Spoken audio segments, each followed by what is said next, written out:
Allô les amis! Bienvenue à Meg autour du monde. Est-ce que tu as le goût de découvrir un nouveau pays avec moi aujourd'hui? Est-ce que je te donne un indice?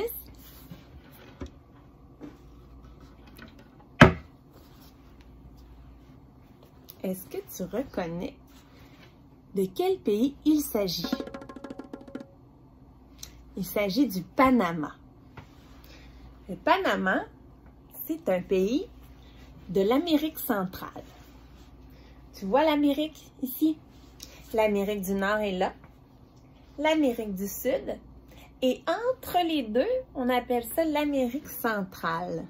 Et le Panama est un tout petit pays qui est au bout de l'Amérique centrale, tout près de l'Amérique du Sud. Tu vois? Le Panama. Donc, le beau drapeau du Panama, composé d'un bloc rouge, un bloc bleu et des étoiles dans des blocs blancs. C'est beau, hein? Un très beau drapeau. Quelle langue on parle au Panama? On parle l'espagnol. Est-ce que tu connais l'espagnol? Hola! Donc, c'est une langue qui est très, très parlée en Amérique du Sud et en Amérique centrale. Est-ce que tu te rappelles, c'est quoi le pays qu'on a regardé l'autre jour en Amérique du Sud? C'était le Brésil. Le Brésil, c'est un des seuls pays qui ne parle pas espagnol. Il parle portugais. Mais le Panama, lui, parle espagnol. Donc, l'espagnol, c'est une des langues les plus parlées au monde. En fait, c'est la 4e langue la plus parlée au monde. Combien d'habitants au Panama? 4 millions. C'est quand même beaucoup de gens parce que c'est pas une très grande superficie, le pays du Panama. Tu le vois un peu la forme? Un petit pays pour 4 millions. Regarde, on voit mieux ici. Ça, c'est toute l'Amérique centrale qui commence par le Mexique au bout, qui est plus en Amérique du Nord, et ensuite plusieurs petits pays qui joignent les deux grandes Amériques. Et le Panama est le dernier dans le bas, plus étroit. On voit mieux sur la carte de l'Amérique centrale que la grande carte du monde parce que c'est un petit pays, le Panama. Il y a peut-être déjà quelque chose que tu as entendu parler du Panama. C'est le canal de Panama. Est-ce que ça te dit quelque chose, le canal de Panama? C'est une chose très, très connue quand on veut en savoir davantage sur le Panama. Eh bien, le canal de Panama, c'est un incontournable. Regarde, le canal de Panama, c'est un endroit pour faire passer les bateaux entre l'océan Atlantique et l'océan Pacifique. Meg, elle a entouré ici. C'est là que les bateaux passent. Tu vois, il y a comme un petit chemin, une petite place où les bateaux peuvent passer. C'est un canal qui a été construit par l'homme pour faciliter les voyages entre les deux océans. Tu vois le dessin que Meg a fait? Tu vois le bateau qui est dans l'océan Atlantique? Avant qu'il existe le canal de Panama, les bateaux devaient contourner l'Amérique du Sud, regarde la flèche rouge, pour aller passer où le Cape Horn, qui est à la pointe de l'Amérique du Sud, pour ensuite remonter dans l'océan Pacifique. Un très long trajet. À un moment donné, il y a quelqu'un qui s'est dit, on devrait peut-être faire un canal en Amérique centrale, parce qu'en Amérique centrale, c'est très étroit. Très bonne idée. Donc maintenant, avec le canal de Panama, qui a été une construction qui s'est faite sur de nombreuses années, le bateau, il passe tout droit. Il passe dans le canal et il s'en va de l'autre côté, dans l'océan Pacifique. Ça a simplifié beaucoup le transport maritime, le fameux canal de Panama. Regarde, on le voit mieux ici, j'ai mis des photos. Tu vois en haut? C'est large, hein? C'est large et je vais t'expliquer un petit peu plus loin. Le principe, ça a été construit en forme d'écluse. On voit bien ici en bas. Les écluses, c'est comme un peu des escaliers. Parce que le Panama est fait un peu montagneux. Donc, pour être en mesure de traverser le Panama, l'homme a dû construire des écluses. Donc, le bateau arrive dans une écluse, l'eau monte, ensuite le bateau peut rentrer dans l'écluse et attend un peu avant que l'autre porte ouvre et qu'il puisse monter encore. C'est le principe des écluses. Le canal de Panama, il mesure 77 km de long. C'est long, là, un canal pour les bateaux. C'est des gros bateaux là, qui passent. Tu vois les bateaux sur la photo? C'est des très gros bateaux qui transportent de grosses marchandises. J'ai mis une autre information qui est intéressante à savoir, c'est qu'il y a 14 000 bateaux qui passent par année à peu près dans le canal de Panama. Ça en fait du trafic, ça, hein? Regarde, je te parlais des écluses. On voit la photo ici, je l'ai remise pour que tu comprennes bien. Et j'ai une belle image qui le montre bien. Regarde la courbe.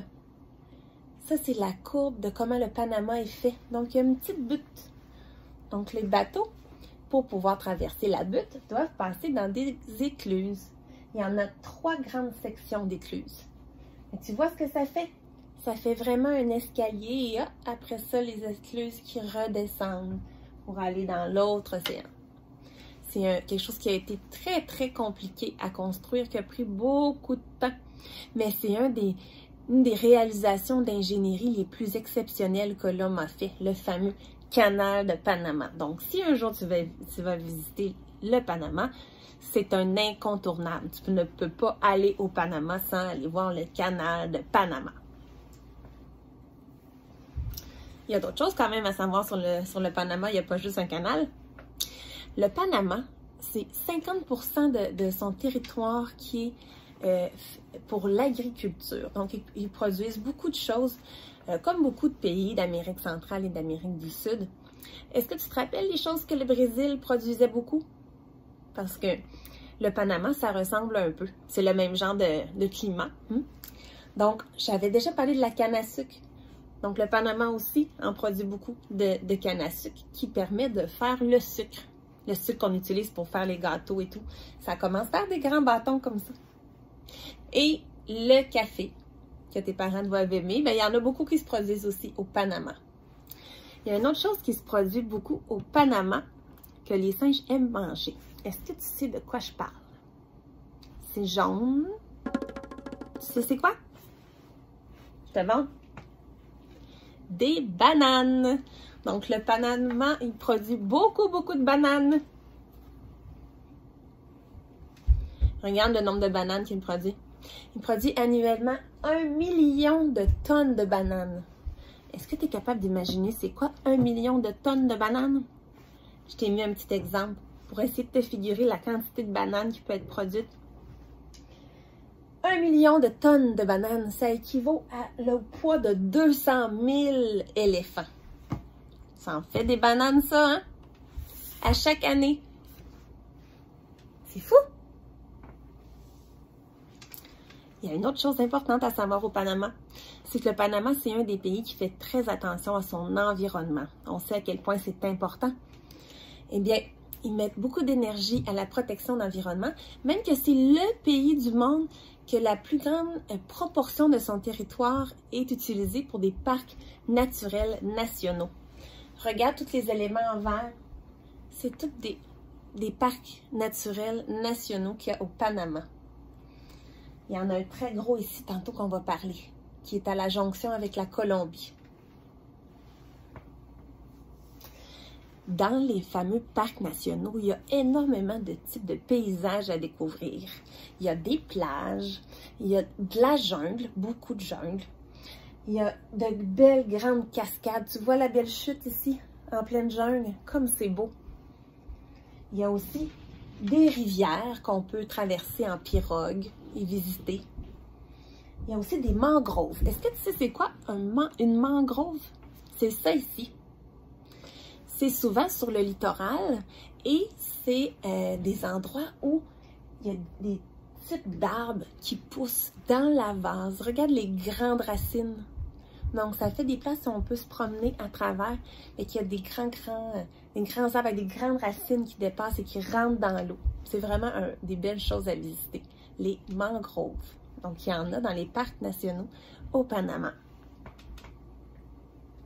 Il y a aussi quelque chose d'intéressant, c'est que dans les parcs nationaux, il y a encore beaucoup de tribus indigènes qui habitent encore là. Donc, on peut, quand on visite les parcs nationaux, entrer en contact avec ces tribus indigènes-là qui ont une culture très, très riche, très intéressante. Regarde, ça, c'est un peu le type de maison qu'elles habitent, les tribus indigènes au Panama. C'est beau les belles couleurs, hein, comment ils sont habillés. Donc, vraiment de belles découvertes culturelles à faire. Une autre chose qu'on peut voir au Panama, l'été, on peut voir beaucoup de baleines à bosse qui vont aller se réfugier dans les eaux très, très chaudes de la mer des Caraïbes pour se reproduire ou encore pour avoir leurs petits. Donc, ça devient un très beau spectacle de baleines. Il y a environ 2000 baleines qui vont proche des côtes du Panama à chaque année. Une chose qu'on peut entendre aussi quand on est dans la forêt au Panama, c'est qu'on peut avoir une panique parce qu'il y a un bruit très très fort qu'on peut entendre. Les cris très très aigus sont causés par ce petit singe qui s'appelle un capucin à face blanche. Il est beau, hein? Il crie très très fort par contre, il fait mal aux oreilles. Et il y en a beaucoup au Panama de ces fameux petits capucins qu'on appelle aussi singes hurleurs.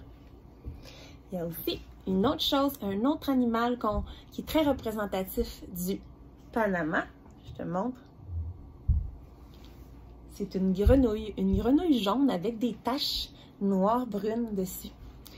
C'est vraiment un emblème même du Panama, cette fameuse grenouille. On appelle la grenouille dorée. Il y a une certaine époque, les indigènes même la vénéraient, pensaient que c'était un peu comme une déesse, que lorsque les grenouilles dorées mouraient, ils pensaient qu'elles se transformaient en or, d'où le nom grenouille dorée. Mais c'est tellement emblématique du Panama que si tu vas visiter le Panama, tu vas voir dans les boutiques souvenirs, ils vendent beaucoup de petites figurines avec cette petite grenouille. Donc vraiment un symbole de ce beau pays. Une autre chose, la dernière chose qu'on va parler sur le Panama, c'est les sites archéologiques. Il y en a beaucoup au Panama. Il y en a un ici que je te montre, ça s'appelle Panama Viejo, en espagnol, plutôt vieille ville de Panama.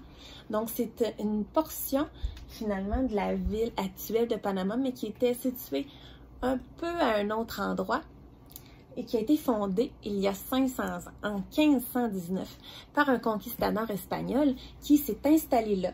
Et cette fameuse Panama Viejo servait beaucoup au transit du commerce de l'or et de l'argent, et du transit de ces fameux métaux précieux-là vers l'Espagne.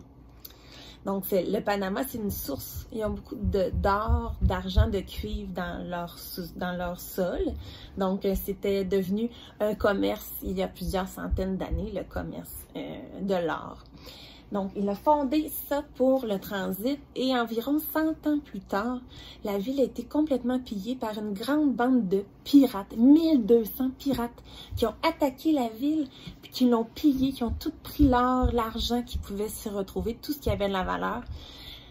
Donc, la fameuse ville a été abandonnée et a été resituée plus loin, plus protégée pour éviter que ça se reproduise, qu'il y ait une attaque de pirates.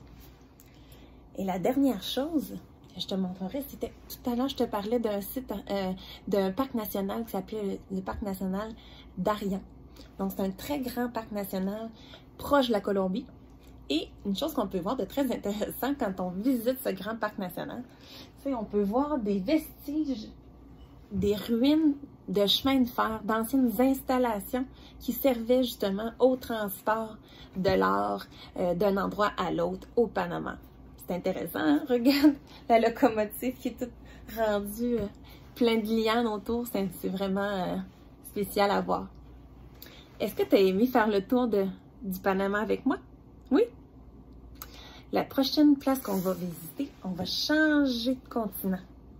On va retourner du côté de l'Asie. On a déjà découvert le Japon en Asie. Là, on va découvrir un autre pays d'Asie qui s'appelle la Mongolie. À bientôt! Bye bye!